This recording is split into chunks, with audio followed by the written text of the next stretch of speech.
मित्रांनो, तुम्हाला हे माहीत आहे का? लॉस एंजेलिसमध्ये ज्युरीने सोशल मीडियाच्या घातक परिणामांची मुलांवर होत असलेले परिणाम आणि या सोशल मीडिया साईटला चांगला दणका दिला आहे. आतापर्यंत सोशल मीडिया प्लॅटफॉर्मला पोस्ट केलेल्या कंटेंटबाबत सोशल मीडिया प्लॅटफॉर्मना जबाबदार धरले जात नव्हते.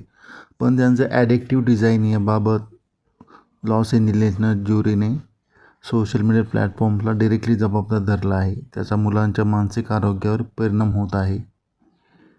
तर हे सोशल मीडियाचं अल्गोरिदम मुलांसाठी किती घातक आहे हेच यातून दिसतं आणि मुलांच्या कोवळ्या मनावर काय काय परिणाम होता हे पण यातून दिसतं.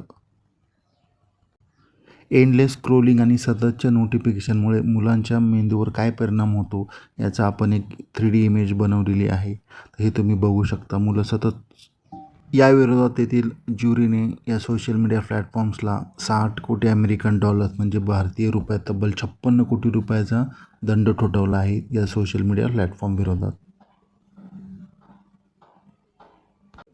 न्यायालयाने स्पष्ट संदेश दिला आहे की अभिव्यक्ती स्वातंत्र्याच्या नावाखाली मुलांच्या मानसिक आरोग्याशी खेळण्याचा कोणताही अधिकार या कोणत्याही सोशल मीडियाला प्लॅटफॉर्मला नाही आणि हेच या निकालातून त्यांनी नमूद केलं आहे.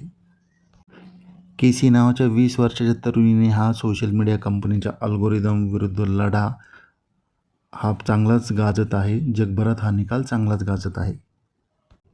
तर ज्युरीने 70% जबाबदारी ही मेटा आणि 30% जबाबदारी ही गुगलवर निश्चित केली आहे की सोशल मीडिया हे मुलांसाठी घातक आहे त्यांच्या ॲडिक्शनसाठी.